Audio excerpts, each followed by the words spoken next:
Welcome to Practicing with Integrity, highlighting the pioneering spirit of modern dentistry with a comprehensive view of the techniques and technologies at the forefront of dental science.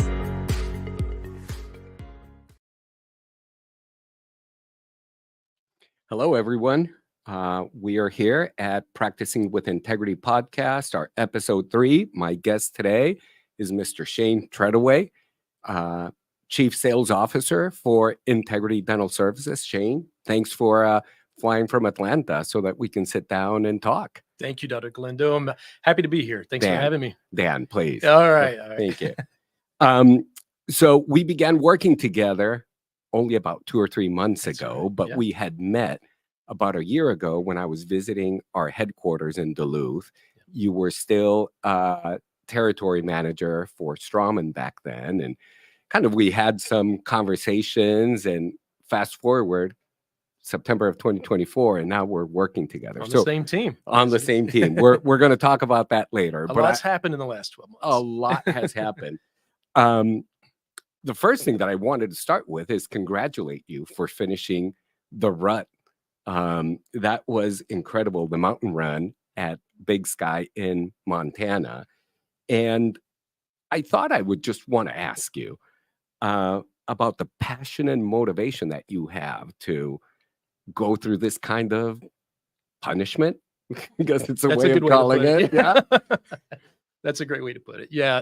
Thank you. Thank you for that introduction and the congratulations. I appreciate it. It was very hard weekend, but an epic, beautiful Sufferfest is the best way to describe it. And I think for me, I've been running ultra marathons now for about 10 years. This is actually my 10th year. Wow. So a decade in, and I've ran about 42 ultra marathons in different parts of the country. I like to do challenging things. I like to do hard things. It motivates me. I think the strategy that goes into it, the work that goes into it, but nothing can replace the feeling that you get at the finish line. There are a lot of personal reasons that I do it as well, which we can talk about. I'm happy to share and be as vulnerable as I can be with that. But it's a great sport, and it's kind of helps me have a little release from the craziness that we deal with in dentistry day to day. So for those of us that don't know, ultra marathons are all 50Ks or? So anything over a marathon typically qualifies as an ultra marathon. Okay. Normally that qualifies as a 50-kilometer or greater distance. So that can be 50 kilometers, which is roughly 31 miles, up to 100-mile distance. The ones that I do are ultra trail marathons. So most of those are trail races, mountain races, and different terrain. No race is alike or the same. So they're all unique experiences, which is part of the draw for me, I think. That's incredible. Yeah. And I want to get to kind of what you were saying, the motivation, organizing, planning of the race in a moment. But I also want to talk about the beautiful scenery that you saw. You started at Yellowstone. You made this trip with your wife, Missy, 30 years, and your son, Caleb. Yeah. And some of the photographs that you shared on your social platforms were breathtaking. I know it was your first time. You told me this morning. Tell us about that experience. Oh, it was an incredible experience. I mean, the pictures really don't do it justice. We've never been to Yellowstone. So this was, coming out to Montana was something that I've wanted to do for a long time. It's just beautiful country. And living in North Georgia my whole life, we have mountains, but we don't have West Coast mountains or Midwest mountains. Exactly. So it's very, very different. And this race, the Rut is what it's called. It's a 50-kilometer mountain race that summits Lone Peak in Big Sky, Montana. It's been on a bucket list of races for me for a number of years, and I was able to get in. Didn't really have to qualify, but was able to get in registration. And so we just made it a family trip. And that's a lot of what I do with races. It's all centered around family. Our family's very close. Like you mentioned, my wife, Missy, and I, high school sweethearts. We dated in high school, met, I think I was 12. She was 11 when we first met. Wow. And we dated in high school, got married. I've been married 30 years, had kids at a young age.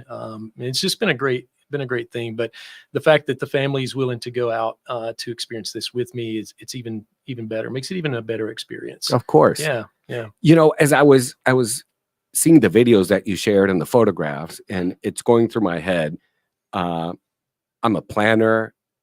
I'm a Virgo. I like to organize everything beforehand. So I'm looking at variables like the temperature, the altitude, the type of terrain. I mean, you were trailing over some crazy rocks. How do you prepare your mind for this? It's taken a while. When I first started out doing ultras, and I was, up until about 15 years ago, was never a runner. I didn't like running. I've always been an outdoor enthusiast. I was into mountain biking and backpacking, and the way I got into ultra running actually was from a back injury. I herniated L4, L5, and wasn't able to mountain bike anymore. The bike really hurt my back, but I love the trails. I love the outdoors. And so, I started trail running. I was able to do that. And as I gravitated towards, longer distances, was just very intrigued with, the challenges that came with that, the different types of environment that you can get into. But when I first started doing ultras, I didn't know anything about it. I didn't know how to train for endurance. I didn't know how to train for the distance and the different things. So I did a lot of research, a lot of reading, and it's actually what led me to ultra running was a book by Rich Roll. He has a podcast, the Rich Roll Podcast, and he's an endurance athlete. And in his book, my goal was to run a marathon. So I had done up to half marathon distances. And in his book, he says, well, if you can train for a marathon, you can train for an ultra. So I'm like, okay, if I'm going to do a marathon, might as well do an ultra and, check the box there. And so to prepare, the mind for that, a lot of it is trial and error. And the best advice I can give someone that wants to do ultra running or trail running in the mountains is, the downhills, you can't be afraid to fall. So you have to get your mind to a place where you got to go with it. You got to trust your training, you trust your instinct, and you just go with nature. And it's an amazing experience. So earlier today, we were interviewing a candidate for a position in our company, and we spoke about the BHAG. Is this your big, huge, audacious goal? Ultras, or is there anything after? It was. No, I mean, obviously, I have those goals every year that I set for myself. Part of it has been advancing my career. Some goals that I've had for my family, for our son, and our daughter as well. But ultras that was a big, hairy, audacious goal that I'd set, and I checked the box that first year, which was 10 years ago this year. Wow. And then I went back the next year to like, okay, I got to beat my time. And then I just fell in love with the sport, and the community. Wow, that's incredible. You mentioned your daughter and your son. Of course, like as a parent, our kids are a huge part of our lives. Yes. Your son, incredible dogs fan. I see him in the gear. University of Georgia. He's an outdoors guy as well, because he was in this trip, and you guys went to Yellowstone and Montana. He transformed your lives, and absolutely. Why don't you share that with our listeners? Absolutely, I would love to. Yeah, I mean, our kids, they're our life, they're everything. Our son was born first. He's 28 years old now. Our daughter's 24, and they're just the center of our world, like you said. I mean, all of you guys listening that have kids, you know where I'm coming from with that. When our son was born, so he was born in 1996. He was an Olympic baby. The Olympics were in Atlanta that year. And, probably about a year and a half, of his first year and a half of his life, we could tell something was different. We weren't really sure. And at that time, we were doing a lot of testing. We took him to developmental pediatricians to try to figure out what's going on with this little guy. And turns out he was diagnosed with autism, under the autism spectrum disorder. And, we were basically kids ourselves. I mean, heck, when we got married, I was 20, my wife was 19. And I was 22 when he was born. She was 21 when he was born. So I look back now and I'm like, how did we do that? I mean, we were so young and just so inexperienced, but so we did as much research as we could. We went to support groups and just got involved in the community and we were advocates in the school system, for kids with special needs, to the point where it really kind of changed the direction of my wife's career. She was a teacher and she taught in the school where he went. So we fast forward to kindergarten, first grade, there wasn't a lot of support in the school systems, for children with autism spectrum disorder. And so we were just learning as we went, and just taking it day by day. And I think for me, if my wife was here, she would probably tell you she struggled a little more so in the earlier years, where I tried to be the stronger side and be there to support and like, okay, we can figure this out. And then it's pretty wild as he got older and as our family got older, it kind of shifted. And I struggled with it more as we got into the teen years, and she was my support system. So, a lot of people have asked us, how do you make it 30 years?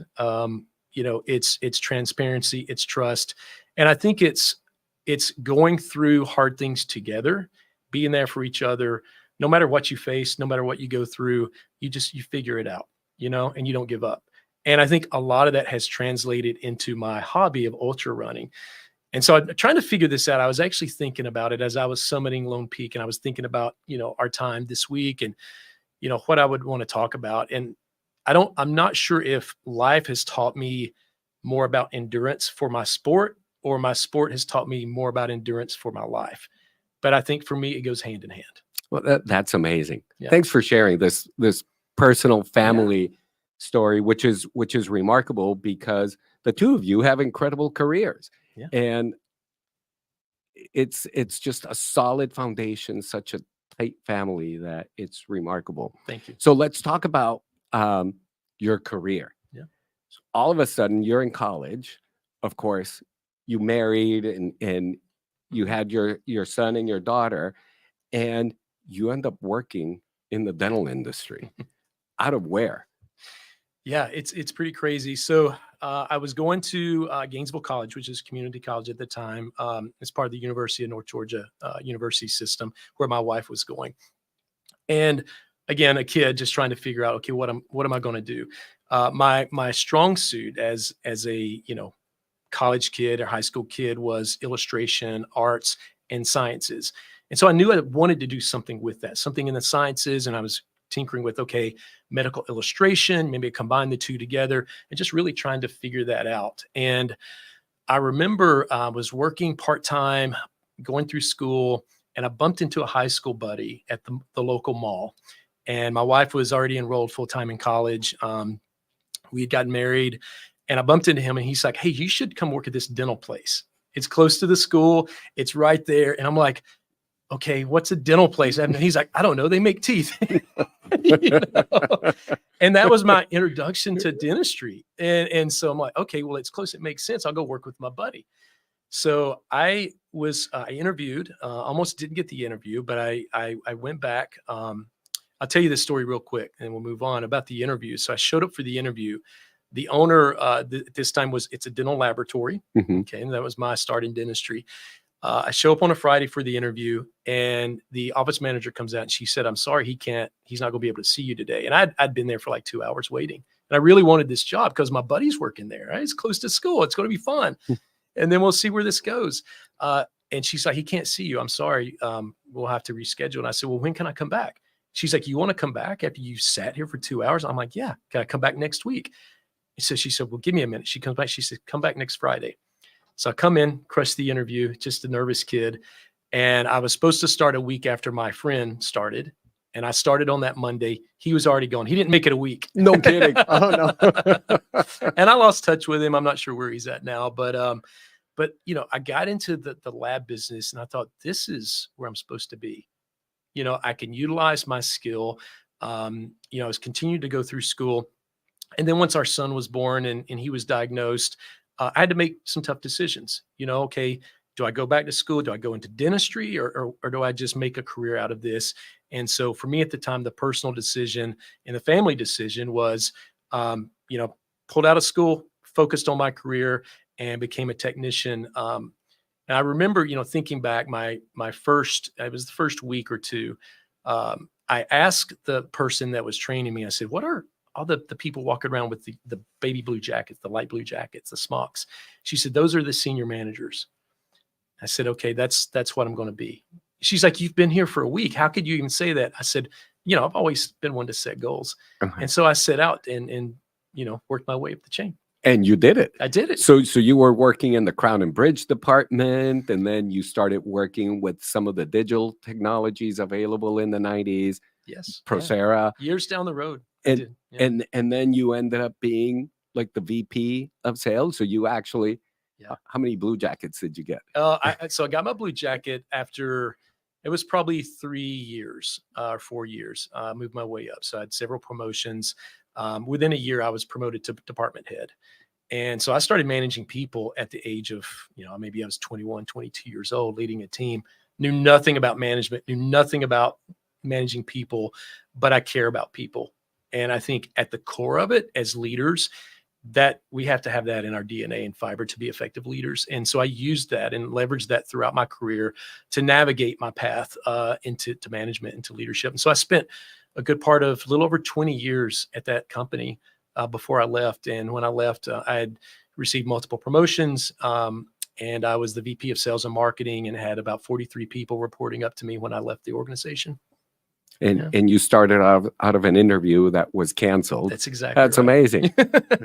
Incredible story. Thanks for sharing that. Absolutely. You moved to Straumann, Yes. and then again, you moved up the ladder. So you've got some inherent skills, management, leadership skills.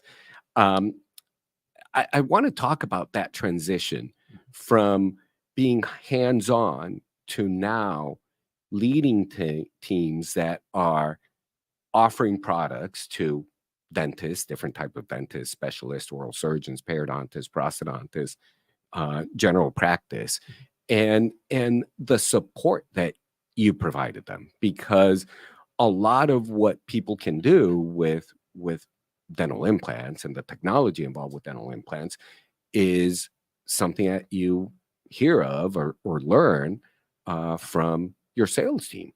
So tell me about that. Yeah. So with the transition to Straumann, it was, I'll back up because it was a difficult decision to leave that organization that I was with 20 years. after 20 years. Yeah. And I was asked when I interviewed with Straumann, why would you ever leave? And so for me, it was a decision that I wanted to advance my career. I mean, I had 20 years of my career with this company, and I have the utmost respect for the family, the owner that I worked for. They treated me great. They treated me like family, and it was a great place to be. But I wanted more for my career. But also remember, out of those almost 21 years there, I'd been managing people for a good part of like 18, 19 years at that company. Right after you started. Exactly. Yeah. And so, I'm like, okay, I want to take a shift. I'm not going to be able to buy the company because the sons had come into the business, and it was a family-owned business. And I realized that I was at a ceiling. So I wanted to take a transition in my career path, and Straumann was the one that stood out to me. I had my eye on a couple of companies, but I've always believed like I want to work for the best. I want to work for a premium. I want to be proud of what I'm representing, which led me to integrity as well. That same mindset. When I went to Straumann, I was an independent individual contributor. I just ran a territory. I'm going to step out of management for a while, but it didn't take me long. And I missed the team. I missed having from a territory team. to a region. I did a regional director within a few short years, multiple promotions there. But I've just always been one to put my best foot forward, to do my best, because I think, it's a reflection of who we are, and if I can give my best, then I've given it all. Absolutely. Well, now I'm putting all this picture together, because just a couple of weeks ago, you recommended a few reads, and there's two that I've dove into already. What Got You Here Won't Get You There by Marshall Goldsmith. And I'm sure that you know that book by heart. Actually, no. So I that book came recommended to me. Oh, came recommended. And I immediately recommended it to you and the team because I was told, so I'm just starting to get into that book. So I haven't got into it yet, but it is on the top of my list. I think it's an exciting read as I was looking into it, because it helps someone understand what's keeping you from growing. What have you identified in your career, if there's anything at all, because you've been so successful, that you would recommend our listeners not to focus on? Give that up so that you can continue to move up that ladder.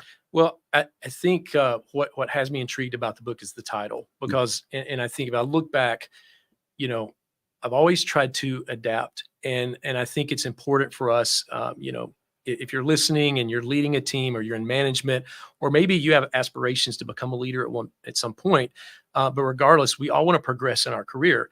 So I think we have to examine ourselves and say, okay, the steps that I took to get me where I'm at right now may not be the same steps that I take for the next step for me up the ladder, whatever that looks like, whatever it is for us. So I think having an open mind, and for me, I think the secret sauce was having an open mind to say, I don't have all the answers. I don't know it all, to remain vulnerable. I'm not perfect. I've made a lot of mistakes. I try to learn from those mistakes, but also as I'm coaching teams and leading teams, I try to share that as well. So that's one thing, is being vulnerable and knowing that you don't know all the answers, and I may need to change my patterns. I may need to change the way I do things if I want to get to the next step, whatever that is.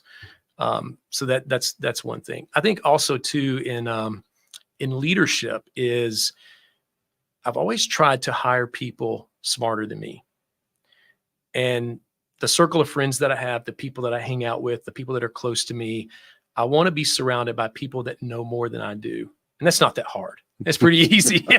I'm not too sure about that. But if I can surround myself with people that know more than me, I can always learn. And so that's kind of, I want to be a model student. So, and that's critical. I find that exactly the same way, because there's so much that you absorb from the people that are around you, and if they're smarter, that prepares you for what you need to do, whatever venture you're jumping into. Tell me, in your career at Straumann, you were a surgical territory manager, so you were kind of talking to oral and maxillofacial surgery offices, to the doctors, periodontal offices, to the doctors there. How did you develop depth of relationship? Because you only have a few minutes to create a connection, and doctors are busy, and sometimes they won't give you the time of day, I guess. But how did you dive into that?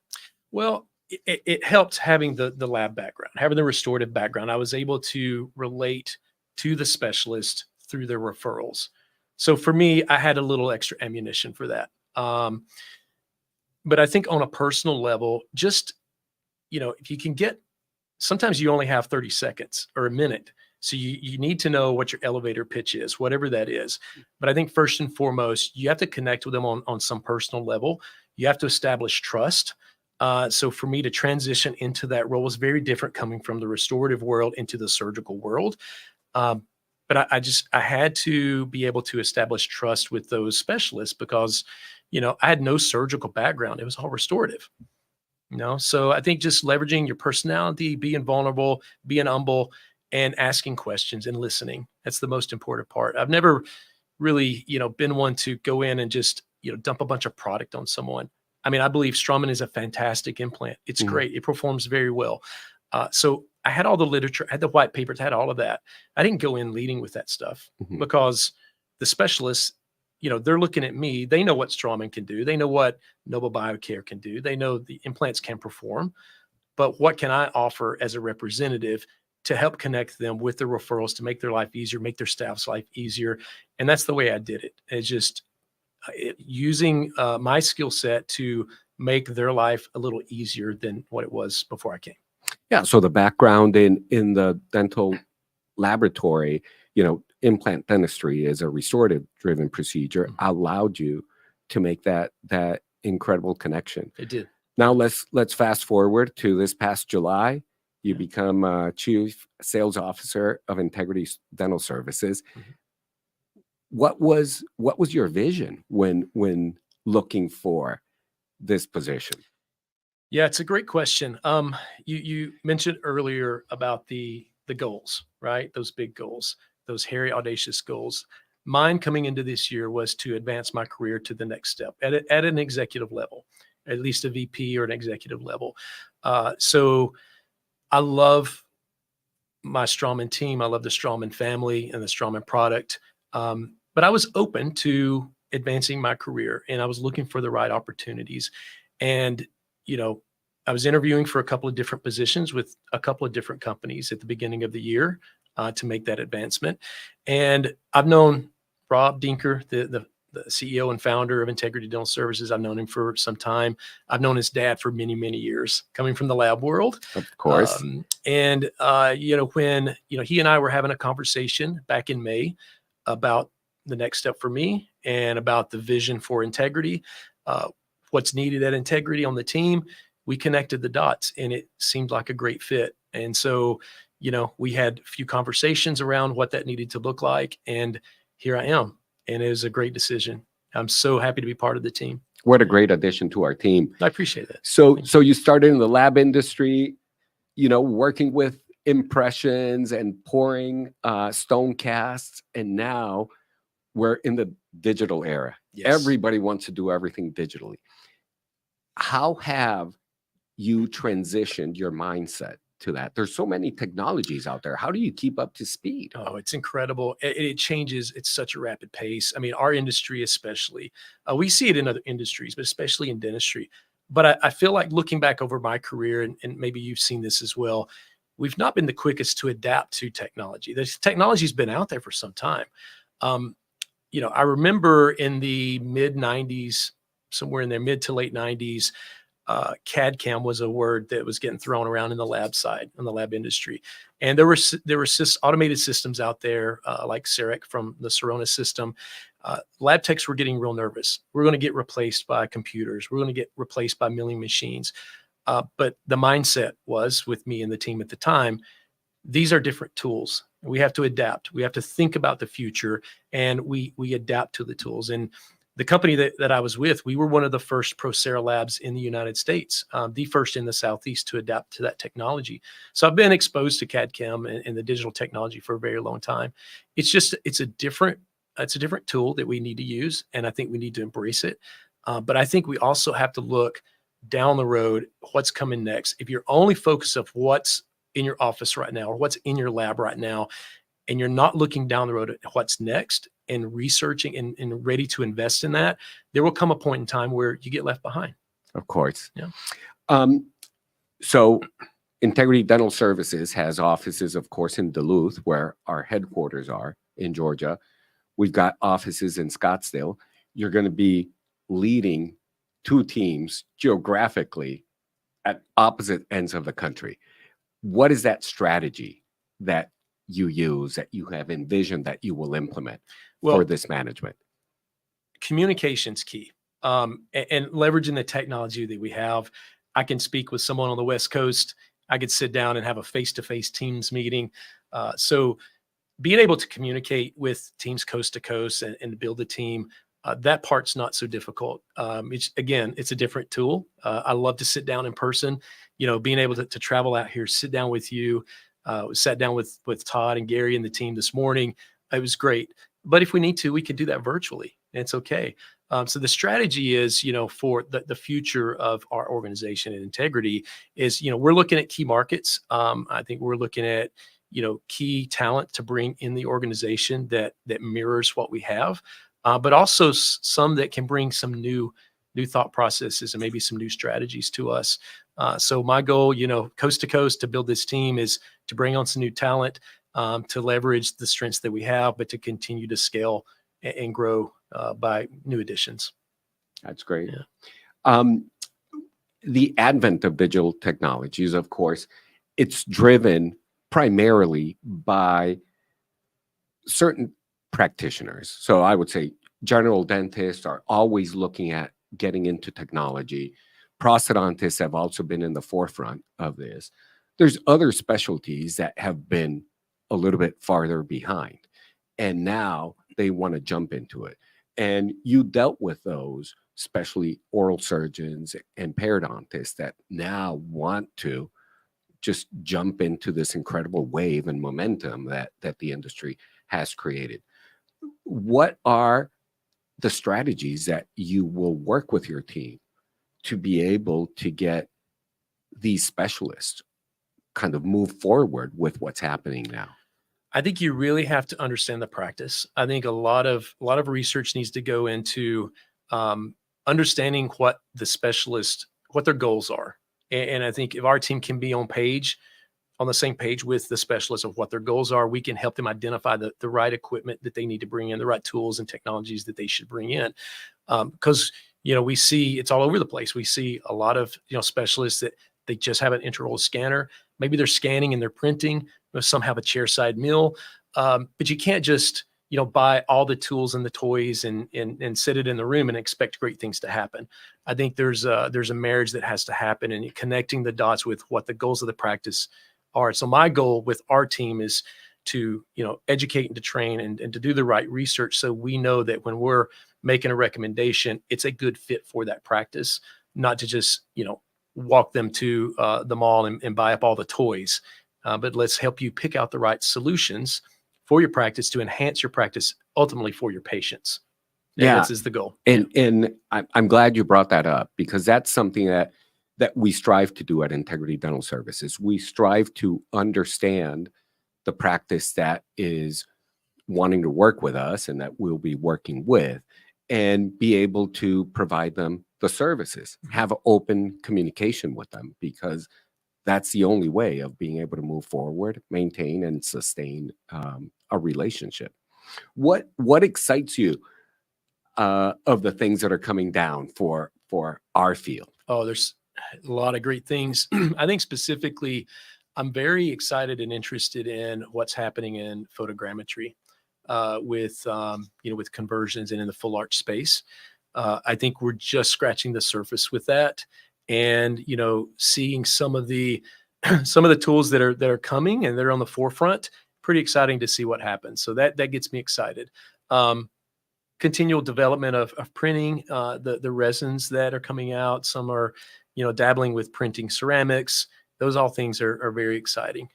So I'm interested to see how it plays out. Yeah, and I know that we'll be at the top of the list to be able to work with that and be Yes. able to offer it to our customers.